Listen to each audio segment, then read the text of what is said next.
Welcome to Direct Supply's Continuing Education webinar series. Direct Supply offers monthly webinars on a variety of topics throughout the year. The topic for today is Fires in the Kitchen, an intro to NFPA 17A and 96. My name is Robin Malik, and I will be facilitating today's meeting. Please note the information contained in this presentation is intended to provide general information but not advice about certain regulations and initiatives. This is not intended as legal or other advice, and each situation may vary depending on the particular facts and circumstances. You should not act upon this information without first consulting with qualified legal counsel. Today's webinar will be presented by Sean McLaughlin. Sean is the Director of Cintas Fire National Accounts Operations. In September 2012, Sean accepted a position with the Cintas Fire Protection Division. And as of 2019, he is now the Director of Cintas Fire National Accounts Operations located in Raleigh, North Carolina.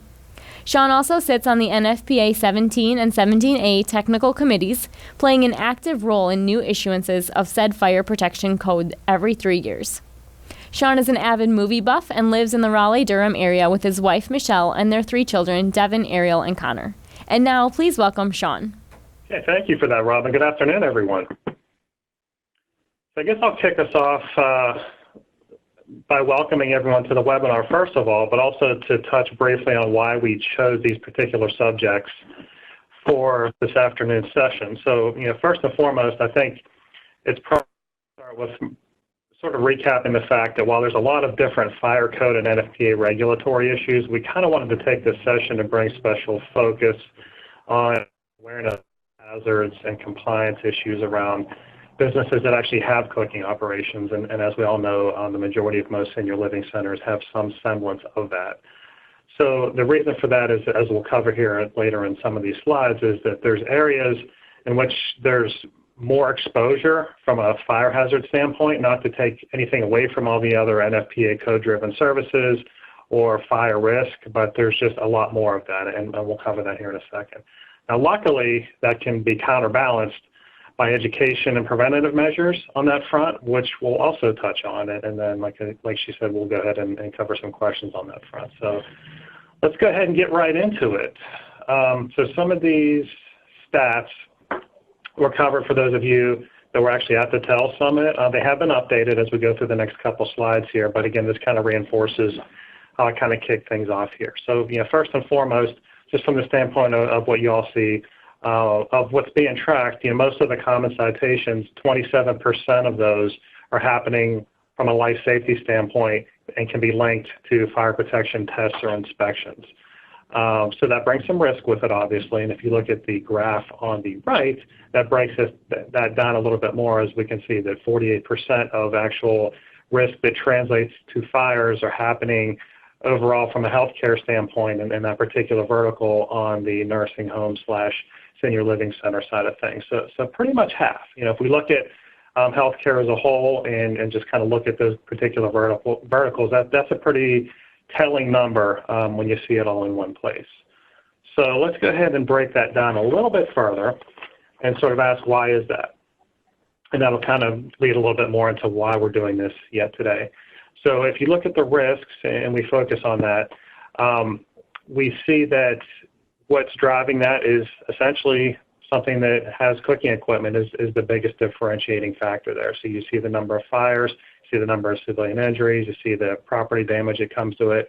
So the only thing that really competes with that, same for same, is electrical fires. Do a lot of property damage, as we all know, and that's what a lot of people think of when they think of fires if it's not kitchen or cooking related. But there's just a lot more variables and a lot more risk that comes with introducing heat source and the opportunity for flashpoint when there's cooking going on, because oftentimes it's variations in personnel that are using that. There's variations in code compliance. There's variation in equipment. There's things that can have other sort of event-driven activities that come into it. It just invites a lot of risk. So again, when you look at that, again, very, very telling number. 66% is not anything to sneeze at. So very, very interesting statistic to look at there, but also something we really want to take into consideration and break down a little bit further and understand the how and why of that and such. So with that, let's go ahead and recap things because I know I'm throwing out a lot of terminologies here, a lot of acronyms, but let's kind of start at the top. So we hear about NFPA, we hear about code, we hear about this, we hear about that. I wanted to just sort of recap what all that means to everybody and why is that and how does that work? Because sometimes the terminology and the acronym of NFPA gets sort of thrown out and it comes across as some sort of governing body, kind of thrown around sometimes in the same terminology as FBI and CIA and all these other kind of things that are sort of government-ish acronyms. But long story short, NFPA is a publishing company. That's basically what it is. There's industry experts that are involved, and they meet at periodic intervals to review code. As Robin mentioned, I'm actually fortunate enough to sit on one of those governing bodies for NFPA 17A, which is wet chemical suppression for cooking operations. And again, I'll cover that a little bit further here. But long story short, it's a governing body that gets together and meets and reviews all the code compliance issues on a nationwide basis. Usually the code's updated on average every 3 years. I'm actually in the midst of meetings right now on our second meeting to align on the 2020 version of NFPA 17 and 17A. And then as soon as that's done, we'll start meeting on the next version of that for 2023. Sometimes codes are revisited on a more aggressive frequency, and that's usually because maybe there was some sort of systematic change or issue or some other version of the code that causes it to need to be revisited. But again, there's a lot of logistics involved and a lot of extra touches that are involved in order to issue a new version of that code. So usually it'll fall under every 3 years. So this is where it gets a little bit more specific now. So NFPA makes the recommendations. Again, this is not nationally regulated. It's coming from a national sort of managed, I'll call it governing agency, but it's still a pseudo recommendation. So at that point in time, it's up to the state to adopt anything that NFPA is recommending and or changing. And when a state adopts an NFPA recommendation, it then becomes law. And they can, and a state can, and or a subsection of that state, we call it the authority having jurisdiction, i.e. the fire marshal. So when we say jurisdiction, it could be down to the zip code level. They adopt that recommendation, then it does become law, and that's where citations and other things start to come into play. So if we look at that, the AHJ will then decide, okay, well, I'm currently adopting this version of the code, and most AHJs are at least 1 or 2 versions back. So as I mentioned, this 2020 version of NFPA 17 and 17A, very few states will adopt that immediately because they like to let things sink in. Some of them are 2 or 3 versions back. The interesting thing about the NFPA code, if we can call it that, is every single one of those versions, whether it's for sprinklers, kitchens like we're going to be talking about today, fire extinguishers, which is NFPA 10, they all sort of have a disclaimer in there that basically says that the fire marshal / the AHJ can interpret that any way he wants. It's not said that exact way and in that exact terminology, but again, it's an opportunity for them to say, okay, well, appreciate the recommendation. This is how I'm interpreting it in my neck of the woods. And that can be good and it can be bad. It allows them the opportunity to manage nuances within their jurisdiction, within their environment they operate in, weather or otherwise. But also allows an environment for a little bit of over-management to take place and or interpretations of that not everyone necessarily agrees with. I mean, there's review processes and there's ways to escalate that, and I've never really seen it get to that point. But just from the standpoint, I know there's some frustration from a lot of you at times where it seems like it's a moving target. I think to a certain extent that's kind of deliberate, but that's why it can bring a little bit of frustration with it. From there, the last note there is the ABA, the Joint Commission, or other standards can also affect how codes are enforced. So again, that gets back to that flexibility so that NFPA isn't just this ironclad thing that lands and there's no opportunity to have overlapping situations come into play. And again, all those are very obviously prevalent in the services that you all provide. Okay. Lastly, a couple other just determining factors here is these are always going to be the minimum requirements. And there may be more stringent requirements that come into play, and again, that's that variability piece. A lot of these things fall into manufacturer recommendations, so there'll be notations within the NFPA code that state that they're defaulting to manufacturer recommendations. So if a manufacturing company that is a large supplier of a particular piece of protection equipment changes their expectations, that the code will default to them saying, okay, well, this needs done every year now instead of every 2 years because the manufacturer changed the requirements. And again, that allows the code to have enough flexibility so it doesn't get out of sync within those 2 to 3 year limits. And as far as the codes we're going to cover today, and I rattled off a few of them, but just a quick refresher. NFPA 17A is the standard for wet chemical extinguishing systems, again, mainly in cooking and kitchen-based operations. And then NFPA 17 is a standard for dry chemical extinguishing systems in kitchens. I get a lot of questions about why is there essentially 2 of them, and why is 117 and why is 117A. Well, 17 used to be the standard for decades.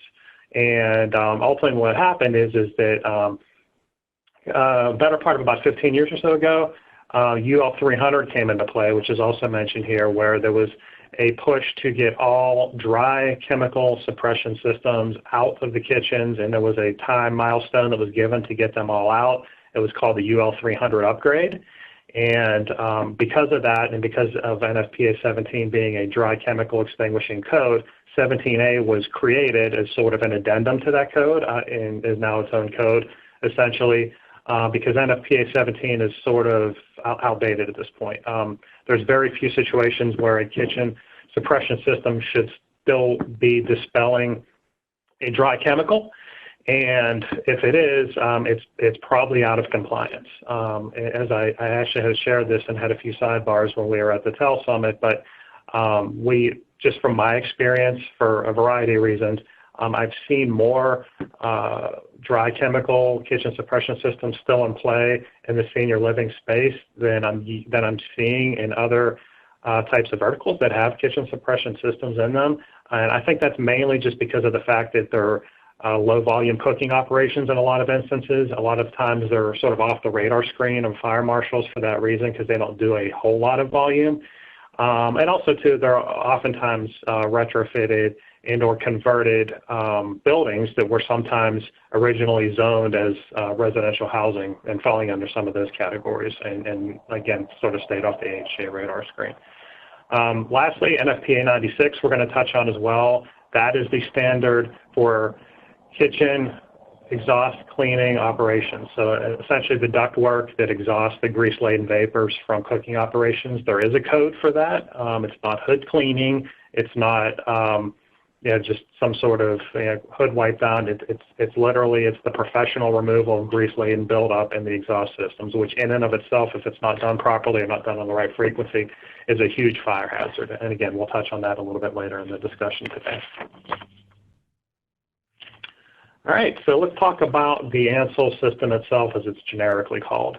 So we have kitchen suppression systems. There's a lot of things that make that up. ANSEL is not the only manufacturer of that. There's a lot of different companies out there. ANSEL has kind of got some market dominance going on right now. Wouldn't want to throw a percentage out, but if someone were to corner me, I'd say probably 70–75% of what I see out there falls under the sort of like that ANSEL definition, just because they were sort of on the ground floor of that getting sort of rolled out in a grand scale. So I've got a schematic here in a second we'll walk through, but just a couple quick things sort of high level. There's about 5 or 6 different major components that'll come up as part of that. The testing is going to be twice a year in almost every instance. It needs to be tested and inspected properly.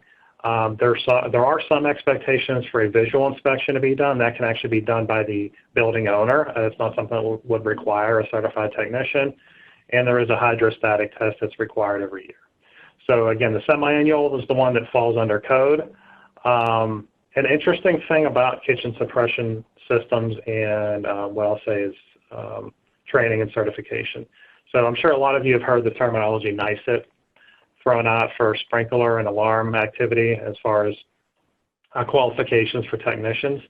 That's a very stringent and sort of state-regulated component where technicians that support those types of services and alarm and sprinkler, there's a lot of oversight there. On the kitchen suppression side of things, for whatever reason, all the training and certification, everything falls under manufacturer responsibility.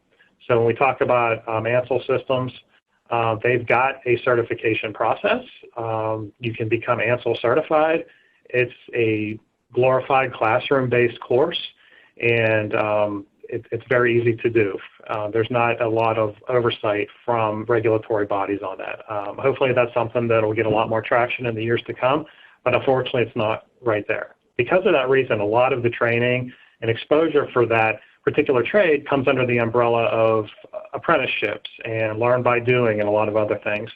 And for that reason, there's a lot of variability in how the inspections take place. There's a lot of different interpretations of what could get cited and what isn't. I'll touch on some of the things to be aware of in this presentation so you can understand if it's something that maybe you might want to push back on a little bit or have a greater understanding and or get a second opinion on. If you have an inspecting tech saying one thing and all of a sudden you're just now hearing about it and things like that. I wanted to explain that though before I mention it, because part of the reason for that is because of the fact that this is very much a trade that's passed on by word of mouth to a certain extent. A lot of it is passed on by sort of like user-friendly knowledge and learn by doing. It's unfortunate, it's a challenge, and it's an area where you as a customer being a little bit more educated, it can help you sort of circumvent some of the things that may come from that. So let's talk about kitchen suppression systems. So the old way of doing things was all extinguisher based. There was an environment where if there was a fire in a kitchen, people just default to fire equals fire extinguisher, let me get a fire extinguisher out and get it taken care of. Now what happens there is that there's a lot of different types of fire extinguishers. Not every single fire extinguisher should be used for a grease fire, and a lot of people don't realize that. So the emergence of a sort of idiot-proof kitchen suppression system came into play as the new school of thought, which is, don't leave it up to variability. Don't leave it up to chance. The training from the standpoint of anyone that's going to run a commercial kitchen operation is go to the pull station and pull the handle. That will allow that to launch. That will allow the system, if it's properly installed, to suppress the fire, and it just takes any variability and chance out of the equation. At that point in time, there's an evacuation that should happen. Fire department needs to be called. In some instances, these systems are actually plugged into the alarm system and tied into it, again, depending on the authority having jurisdiction and what they require. And there is an opportunity to stand by with a fire extinguisher if need be, if that suppression system didn't put anything out. I know we're not covering fire extinguishers here today, but there is a fire extinguisher called a K-class that should exist in every kitchen that has commercial cooking operations. It is a specialized fire extinguisher that's going to have the same chemical in it that a kitchen suppression system has. You shouldn't lead with that extinguisher. You should have it on hand, and it should be right by your cooking equipment, because that way, if for whatever reason the fire didn't get completely suppressed, you kind of have a second line of defense. But again, you don't want to lead with that. Real quick, we're going to look at the configuration here so everybody can kind of see how a system is put together. Now, I preface this with a lot of words here, a lot of drawings, a lot of numbers, but the interesting thing about this that I always like to point out is a kitchen suppression system is essentially one giant mousetrap. And the reason I call it that is because it does not need electricity to activate. This system was invented in the early 1900s to essentially contain a fire when it happened, the concept of a suppression system, and it kind of evolved over the years. It's designed to activate if there's a power outage. It's designed to activate if there's a blackout in a city, because it can't have any kind of dependency on electricity, because a fire could create an environment where the electricity is severed and you just don't want to have any other interdependencies. So as we kind of run through it, a couple different quick things here that I'm going to highlight. So number 3 is the detection line. And as we see, that running across here in red, that detection line is probably one of the most important and most visible components to a kitchen suppression system. It's a long cable that runs over the equipment, and that cable is going to have a fusible link on it. I'll show you a picture of some links here in a second. But what happens is that link, if it reaches a flash point and there's a fire that's burning, will melt and it'll release this detection line here. When that detection line is released, what's going to happen is a CO2 canister is going to get pierced, which drops a hammer in the cabinet here and releases chemical in a compressed canister, which then would go back up through the conduit and then drop over the cooking equipment and spray Ancelex or suppression-based chemical over everything over a period of time or until that canister is empty.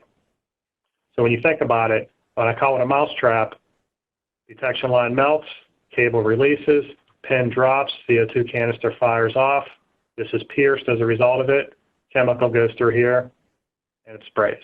It's a very simple operation that it really hasn't evolved all that much in the better part of a couple decades. A lot of bells and whistles are added to it, a lot of means to try to develop it, but I always see it going back to this very simple methodology. It's I've seen a lot of manufacturers try to create some over-engineered, expensive means of trying to evolve this, and with all kinds of extra maintenance costs and things to just create a lot of extra work for everybody, and then it fizzles out and everything just like kind of defaults back to the same old, same old. It's like, why mess with something that's working?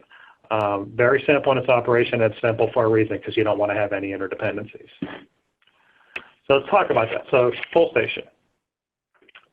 The most simple thing, it should be on anyone that's ever operating a kitchen or responsible for a kitchen, it should be one of the first things that's covered with any new hires, to explain to them what it is, and here's where it's at, and here's what you do, and here's when you should use it. You'd be surprised how many fires that I get sort of pulled into on the back end when we're looking for a root cause or something like that, and come to find out the kitchen staff completely forgot about the pull station. Happens probably the better part of it, half of the ones that I even get visibility to. So what will happen is the pull station won't get pulled quick enough. The link will melt, and the system will activate. The mousetrap will go off, like I mentioned earlier, but that fire burned for probably a good 3 to 4 minutes longer than it needed to. And then sometimes I'll get into the ductwork, the appliance gets all burned up, the wall gets destroyed. There's just a lot of exposure for that. But again, very simple operation, just pull the pull station. Fusible links I talked about, so these are supposed to set off the mousetrap. There's several different degrees of links. They're basically based on the type of appliance. They go all the way up to 500 degrees. Anything over 500 degrees, you're putting a location at risk, which is why that's maxed out, because if it's over 500 degrees, you're creating an environment where that fire burned probably longer than it should have. Most of the links that you'll see out there, especially in a lot of the operations you all are responsible for, are going to be around 360 degrees. You usually don't see degree links this low unless it's pizza conveyors or something like that. But this is going to be your fryers. This is going to be sort of like your flat top. If we get into 500 degrees, that's in a situation where we've got solid wood burning type things, like you'd see at the Season 52 or something like that, where you've got high flames, high heat, a lot of exposure. So again, this metal will melt. We call it fuses. What that does is it'll release the detection line at that point. So you can see how this would hook a detection line together on the left and right. As soon as this thing fuses, melts, all of a sudden it creates slack in that detection line, and that's what activates the system.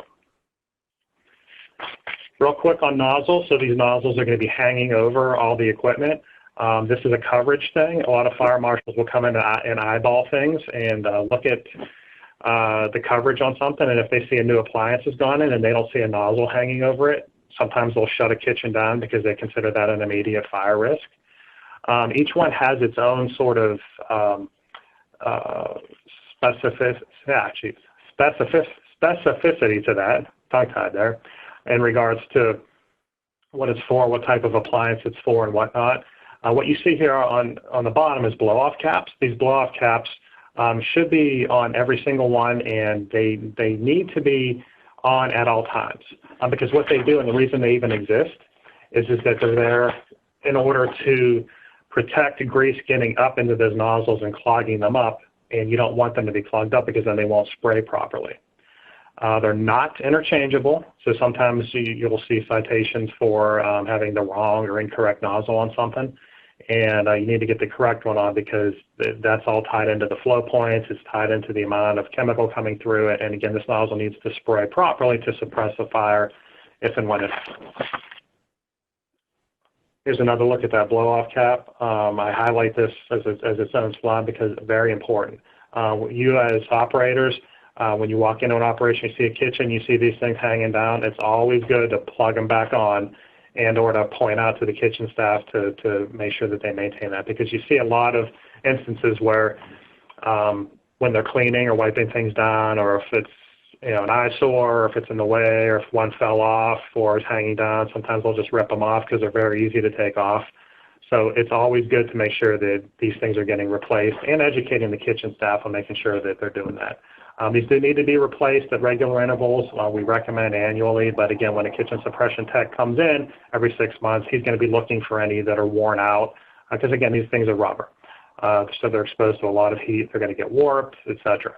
So if they see that, they're going to go ahead and replace that while they're on site anyways, but again, they need to be looked at every 6 months, and they should be replaced annually because they're going to be degrading at that point anyways.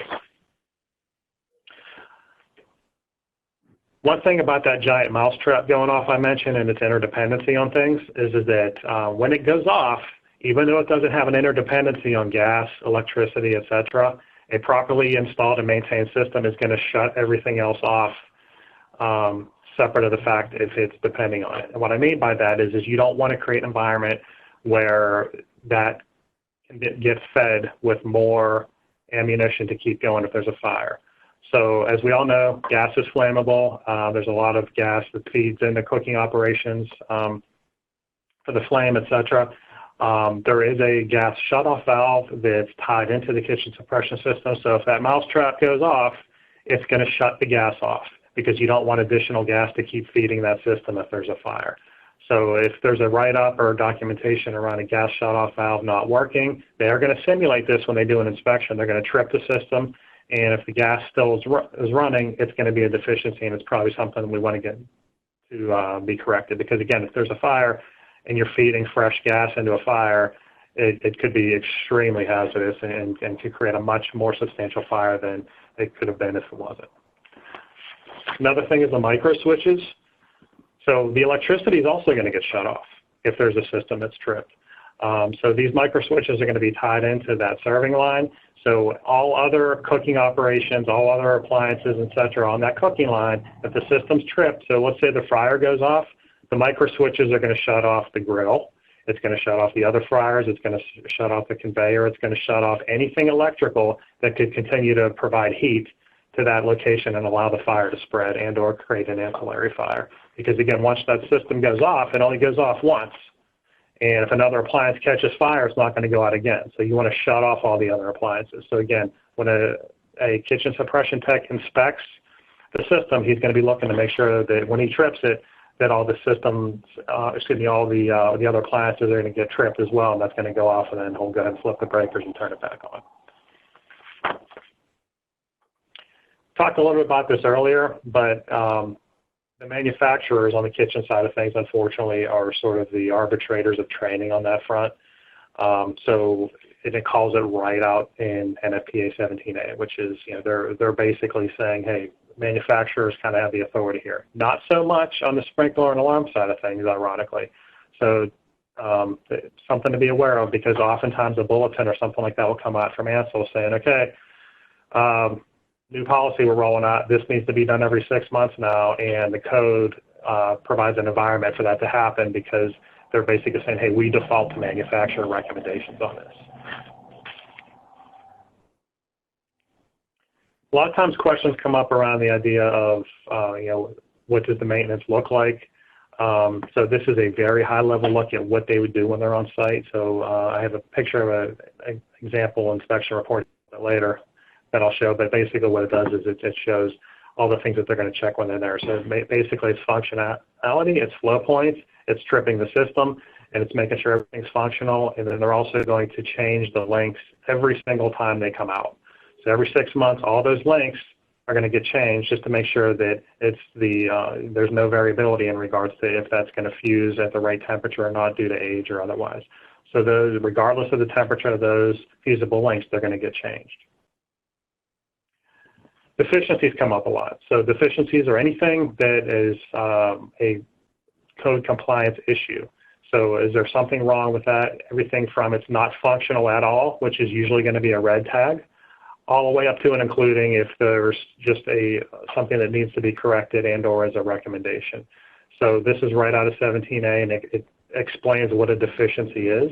So I'm literally just going to read this: where the maintenance of the system reveals defective parts that could cause an impairment or failure of proper operations of the system, the affected part shall be replaced or repaired in accordance with the manufacturer's recommendation. So that is the definition of a deficiency. Here's an example of an inspection report.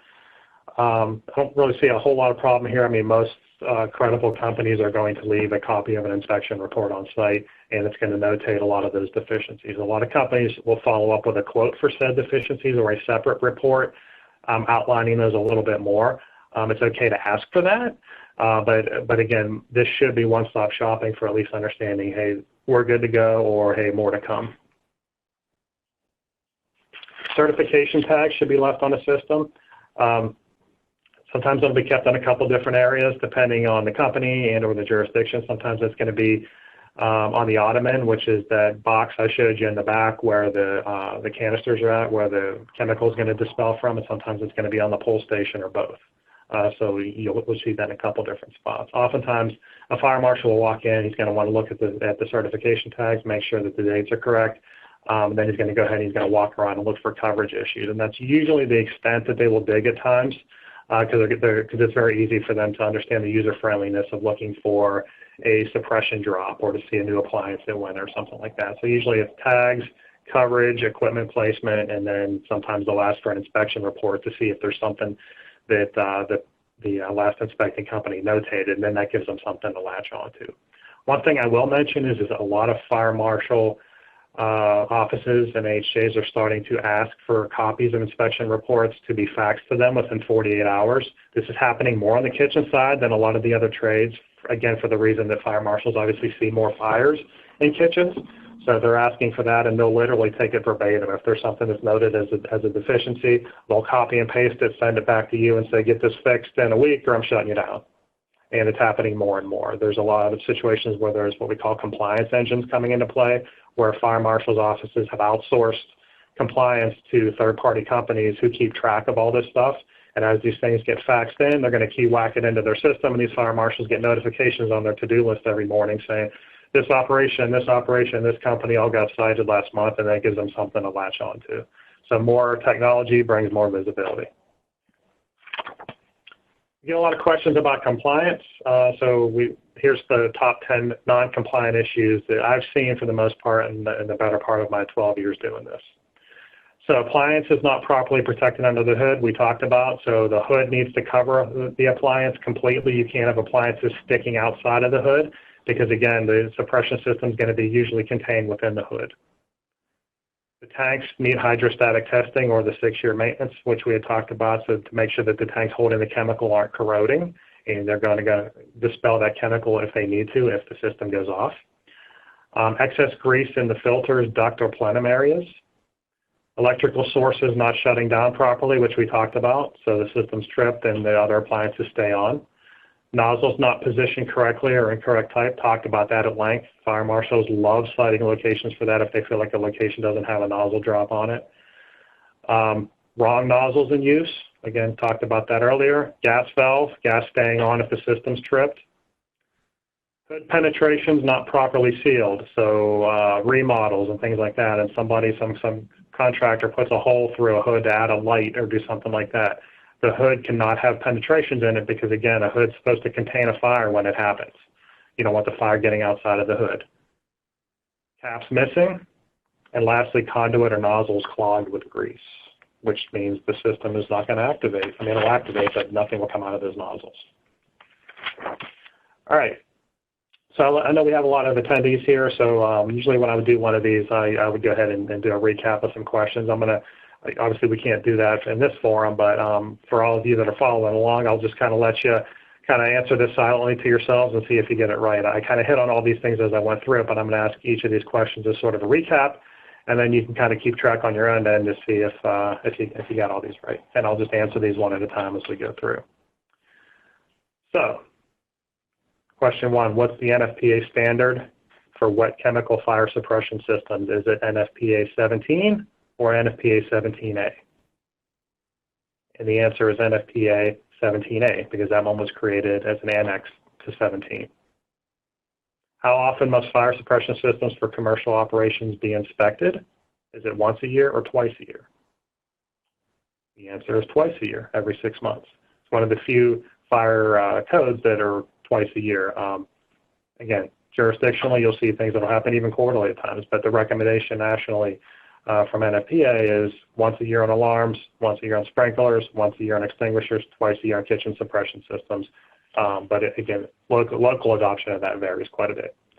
How often must those fusible links that melt to activate the system be replaced? Every inspection.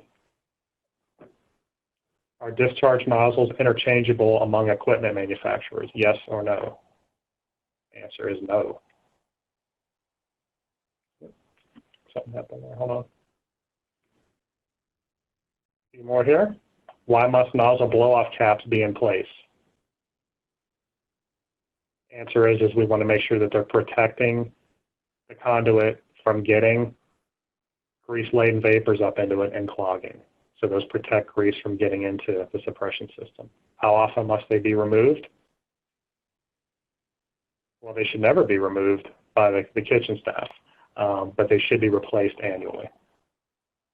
How often must gas shutoff valves and micro switches be checked for operation? Is it every other service or every service? Every 6 months or annually? The answer is every 6 months. Those are going to get checked every inspection.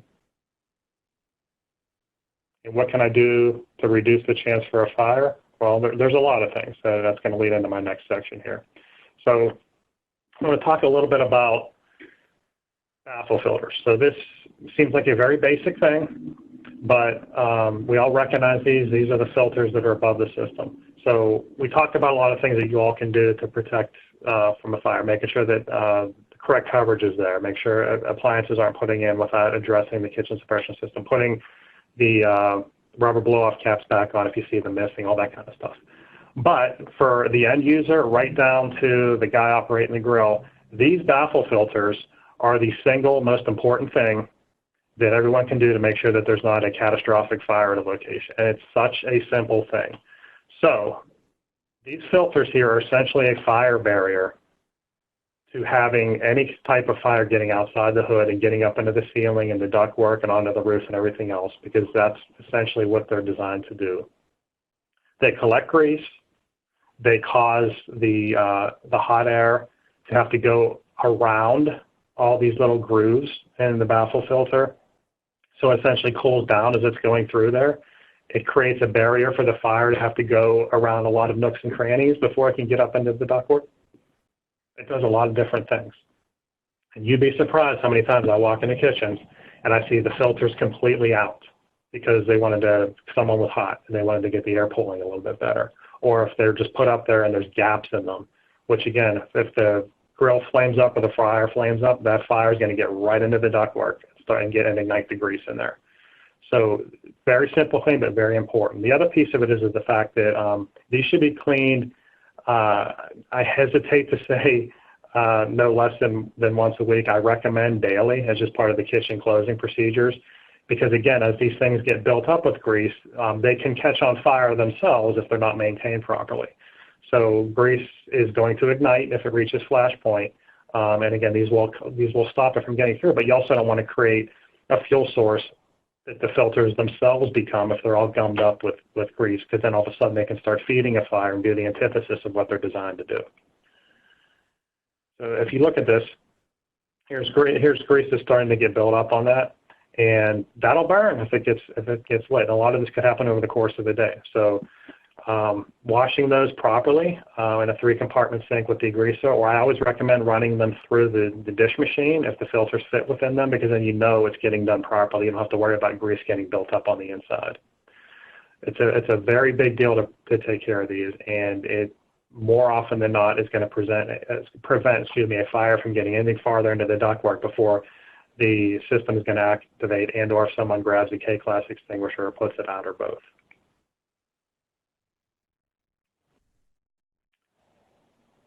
Here's the maintenance expectation of it. A lot of people expect their kitchen exhaust cleaners to do this, but that's not what you want to do, because they're coming in to clean the ductwork, to clean the fan, to take care of the grease contaminant on the roof. They're not bringing the proper equipment to clean filters with, because they're equipped with pressure washers. So the question is, the manufacturer's recommendations on baffle filters is to soak them in a 3-compartment sink or to run them through a dish machine.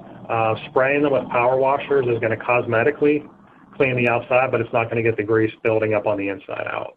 Also, it's a safety hazard, because where are they going to clean these things at? On the back dock, on the floor. So you're spraying grease around in an area that you really don't want it to be taken care of at. And you also don't want exhaust cleaners in the middle of the night operating the 3-compartment sinks that are already been sanitized for the evening and everything. So it's a very simple thing. It's 5 to 10 minutes a day for the kitchen staff to maintain these, but very critical to help make sure that from a fire prevention standpoint, that this can take place. Whenever I see a fire investigation take place, often insurance investigators, one of the first things that they're going to look at is, was the baffle filters in place and were they clean? It's the first thing they look at. It's the first thing that's right in their face when they walk in. Were there gaps in them? And that's the first thing they're going to look at. So, because they know that that can magnify the opportunity for a fire. So again, daily. I'm going to quickly touch on NFPA 96, because there is some overlap, and I want to make sure we're covering all the hazards that can come to take place with kitchen cooking responsibility. Again, there is a code for that. It's NFPA 96. There's different variations of frequency on this. Most locations should be getting done quarterly. That's what we recommend. This is what the code says. It states high volume, but high volume is a very broad term. Semi-annual, moderate is what it's defined as, and annual is low volume. I can just tell you from what I've seen, low volume is a church or some sort of charitable organization that cooks once in a blue moon and rents out their kitchen or something like that. Moderate volume is going to be a Jason's Deli or something like that that very rarely has to fry and or cook on a grill or anything like that. A lot of like cold cut based things. And then your quarterly is your high volumes, which is just anyone that's doing a decent amount of volume and or occasionally cooking meat and or something that they may have to fry. On the higher end of things, that's a minimum recommendation. But for steakhouses and other high volume locations, it's usually going to be monthly, if not every couple weeks. So from the standpoint of senior living centers, it's going to be somewhere into that quarterly. Sometimes you can stretch it to every 4 months depending on the situation, but that's going to make sure that there's no opportunity for margin for error on that, and everything is being kept and maintained from a safe standpoint. From an NFPA 96 standpoint, there's a measurement that can be done as far as grease buildup, and any credible exhaust cleaning company should have a depth gauge to help you understand where you kind of fall into this from a recommendation standpoint for frequency. Hood cleaning versus kitchen exhaust cleaning. So there's a lot of different components to an exhaust cleaning operation. So all these come into play, everything from the fan on down. And so here's the hood, and you'd be surprised how many kitchen operators and kitchen managers or anyone responsible for the kitchen know that someone comes in to do the quote-unquote hoods, but they don't realize that all of this is going on. They call them the hood cleaners. So they just know when they come in the following morning, the hoods are nice and shiny. Well, that should be the least of everyone's concerns, because the main thing is removing what you can't see.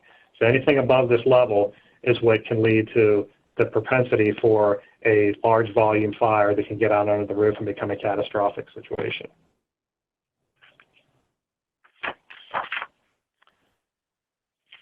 So that's going to bring the presentation to a conclusion.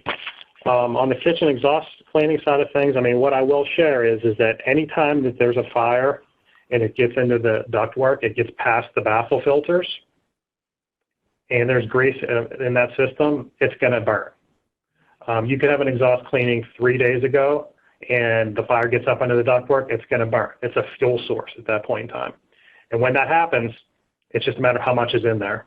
Does it burn out quickly because there's not much there to fuel it, or is there a path to get it up to the fan and onto the roof? Because that ductwork is created to maintain and hold a fire if one happens.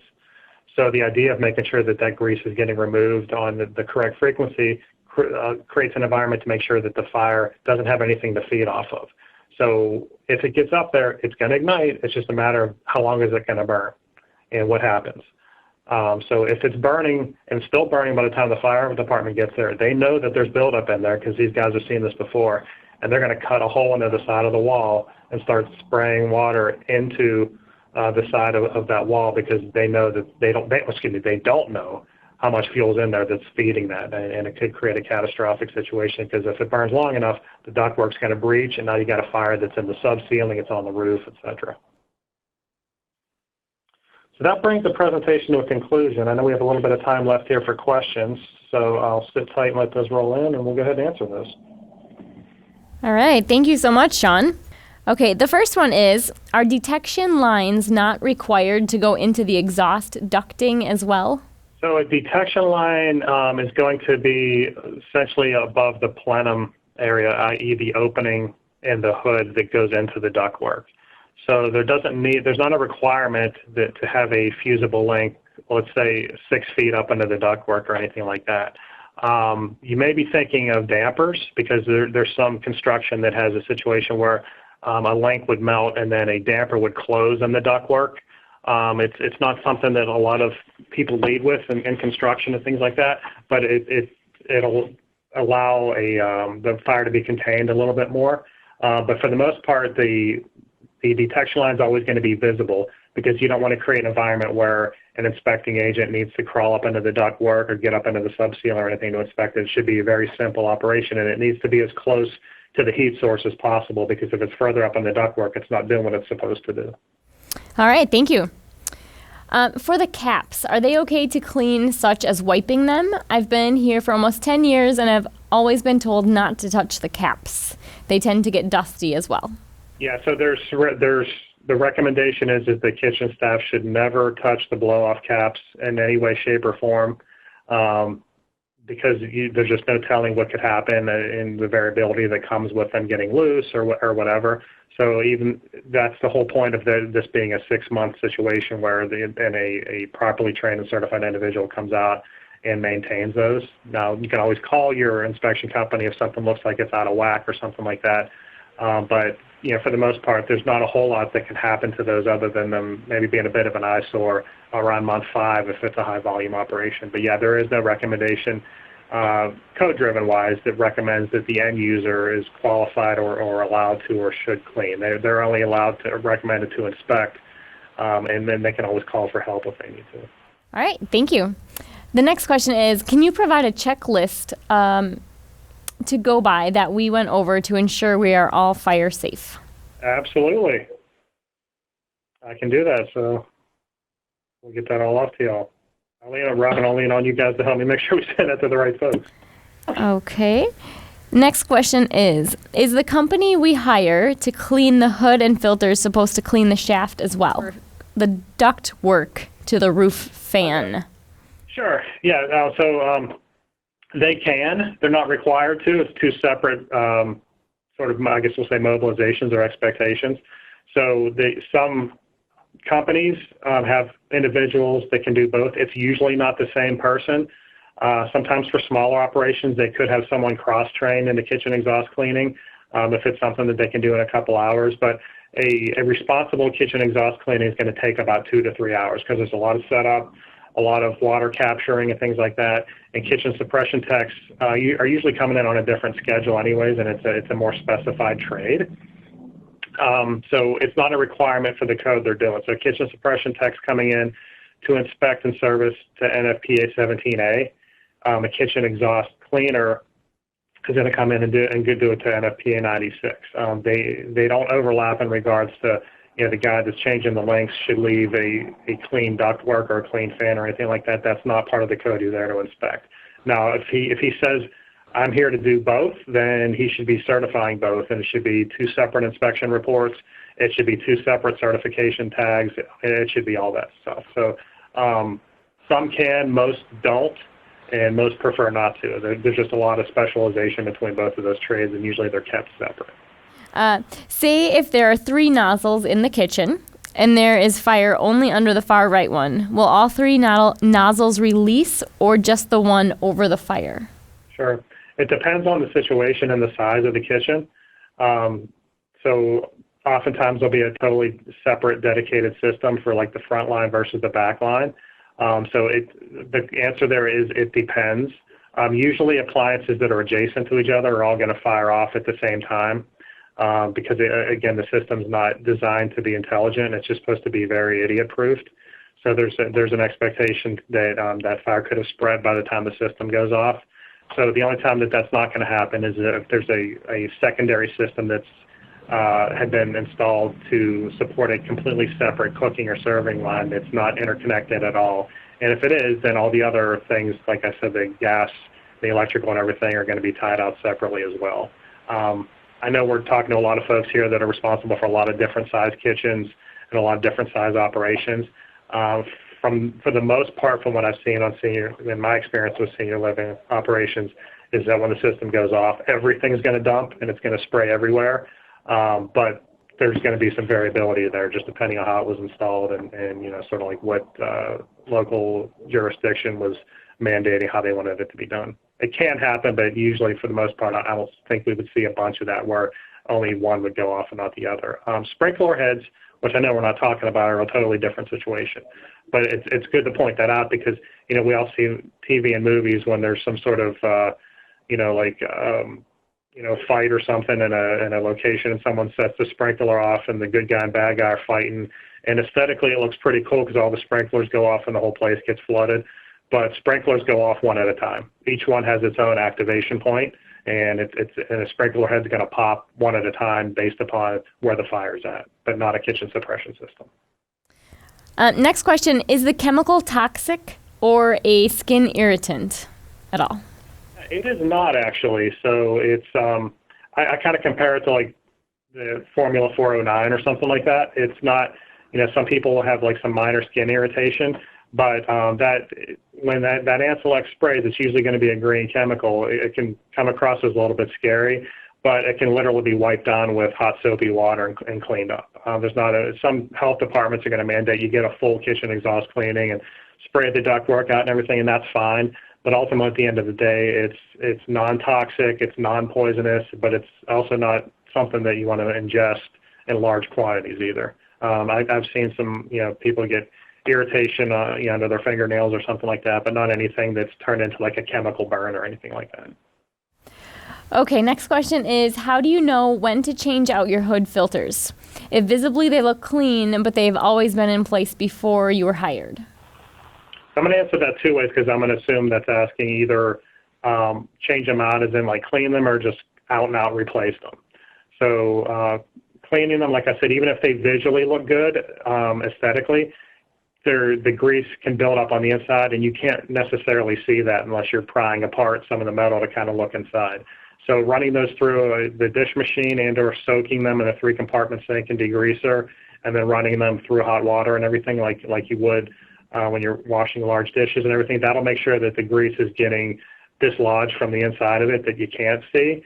If that question was around replacement of filters, there's not a recommendation on age, and that's very much a visual inspection. So filters, when they start getting banged up too much, or there's, you can see daylight between them or through them or something like that, that's usually about time to replace them. There's not any, it's not like a highly maintained sort of specific thing in regards to heat variability or anything like that. They just need to be in proper working order, and they need to make sure that there's not anything that just looks like it's getting banged up or just not fitting properly. Yep. So we have server kitchens with residential stoves with no hood suppression. What is required to have one installed? Again, there's going to be some variability there. That's an exception, not the rule. For the most part, anything that's going to create a heat source that has the potential to get above a certain temperature should require at least a 1 suppression set up. Now, when I hear that there was a residential variation there, that's definitely going to fall under. So code's going to say you need one. That's the national code. The national code that basically says any cooking operation in a commercial setting, anything that has heat, then you're going to require a suppression setup on it. But oven-based things like that seems to imply, like something you might see in your own kitchen at home. I've seen some situations where fire marshals allow those, and that's technically okay. Don't always recommend it, but I've seen more of those get by than others because, again, it all falls under whatever that AHJ is going to mandate in his market, and he may be totally fine with it. Thank you so much to Sean for presenting today. And now I'm going to make Dustin Teske our presenter. He's the program manager for TELS Fire Protection, and he'll be talking about a variety of resources available from TELS. Thanks, Robin. First off, Sean, thanks for ruining the movies for me as well. But great information, great discussion. Really appreciate having you on today. And I wanted to start out with some free resources available from TELS as well. So as you know, TELS has a history, has a background in the senior living marketplace as being the #1 building management partner. We really base that relationship with you around regulatory compliance. And I did want to start out by pointing out 41.3% of those TELS platform users actually perform better than the national average on state survey. So if you're not on TELS today, if you're not utilizing that, reach out to your direct supply account manager or your representative, and we'd be happy to set up a demo and show you some more. If you aren't a TELS platform user, there's still free information that's available to you today, and when these slides are shared, you'll find links to the survival guide and frequently asked questions from the 2012 Life Safety Code changes. As Sean noted at the onset, sometimes it takes time, and although it feels like quite a long time ago since 2012, based on my kids, we're still actually following those guidelines in relationship to the Life Safety Code, and we've got great information available for you today, even if you're not a TELS platform user. If you are, I did want to highlight ways that you can take advantage of the platform to utilize the information provided in your day-to-day lives or your annual maintenance towards Life Safety Code. You'll see on the right side of our screen a good look at the tasks. When you first log in as a building user for TELS, you're going to find these proactive tasks, and included in there will be regulatory or preventative maintenance type tasks. I wanted to highlight TELS best practice tasks. We've taken some of the best and most regulated Life Safety Code citations and created best practices around them and allowed you to actually go into that task, schedule it out based on the frequency from your local AHJ or national or state survey to actually align so that you'll be able to, within time, in advance, load up a reminder or a task, provide the actual regulatory code and information directly to the right under the related tags, load in your documentation post-completion, but this allows you to schedule it, assign responsibility, complete, load your documentation, and store for your state survey response right through the best practices. If you weren't familiar about that, one of the great things I wanted to point out as to how you can access this. Again, if you're an administrator, a maintenance director who've joined us today through your TELS building platform, you'll actually find on the homepage in the upper right section on that blue bar an administration section. If you select configure, you'll see a drop down there, and you can configure by filter type, regulatory, and then go to filter by ownership. Excuse me. If you select administration, you'll get configure tasks, and this is going to take you to a screen, which although tiny, you might be able to see, that allows you to select from a variety of different best practice tasks that exist. Within those, you're going to find regulatory compliance ones. So if you filter by type, which is the second drop down from the left, select regulatory, and then filter by ownership, which is the third drop down, you'll be able to select best practices. And from there, you can use the search bar to search things like ANSEL, fire, suppression, or a variety of the different ones that relate not only to fire protection inspections, but also to anything Life Safety Code related. If you're a regional or corporate user logging in today, you also have access to configure this as well. So underneath the TELS dashboard, which is going to be your entry point into TELS platform, you'll see a similar configuration. Here it's in the light blue bar at the top, and this you'll just select tasks, which is the gear icon. Under that, you're going to follow the same path, which will take you to your best practices. There you can select regulatory under the second drop down. Again, select best practices under the third drop down, and this will allow you to actually view and configure across all your communities these best practice tasks. So just as a quick point of thumb, there's roughly 12 or 15 related to the annual inspections for fire protection. You can find those all within that configure task format. That's available for you for no extra charge today and allows you to set yourself or your buildings up to make sure that you have a higher level of compliance where you may have had yesterday. TELS actually is adding on additional value on top of this.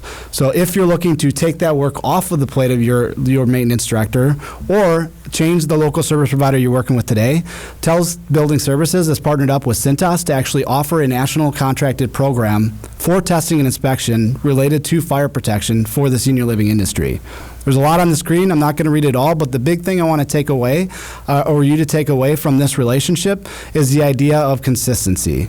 It is our goal, again, at TELS to help you maintain your regulatory compliance. And in a partnership with Cintas, you're going to find consistency on scope of work, consistency on price, consistency on frequency, and consistency on service expectations. TELS Building Services, Cintas have partnered up to help make this an easier solution for you as you manage it on your own across your centers. What are we actually covering? When you consider on the onset, Sean noted there was 27% of the Life Safety Code citations specific to fire protection. This at the bottom left is going to give you a little idea of that. So you'll see the primary categories shouldn't be a surprise. First, we see a lot in our suppression area, kitchens, fire dampers, doors, so on and so forth. The big takeaway I want you to take away on the left is the primary cause codes for why they happen. Missed tests or inspections, poor or lacking documentation, deficient equipment. Those three primary reasons should be solvable if you're using TELS platform to manage through TELS best practice tasks. And if you choose to work with TELS and Cintas, you can outsource that work. You can see on the right side of the screen the coverage categories that we primarily focus and look to contract on. Our goal for this program is to set up a frequency and scope specific to the NFPA or national regulations and work with you from a local tech perspective to make sure that we hit the local AHJ interpretation as well. Last thing I really wanted to drive home with that is the overall concept. We want you to find value in this relationship, whether it's with the free resources available through TELS, whether it's through the TELS platform itself and how you can manage through TELS best practices. You can find those resources always within TELS training tab as well. But lastly, under the TELS Fire Protection Program, our goal is to help you increase compliance, improve your cost management, and allow you to gain visibility and control across your regions, across your corporations on your fire protection program. If you're interested, please reach out to your TELS representative or email fireprotection@tels.net to get started. Thank you so much, Dustin. And thank you again to Sean for your time today. If you have any questions, please reach out to us at webinars@directsupply.com. For more information about upcoming webinars, please visit directsupply.com/webinars. Once again, thank you for attending today.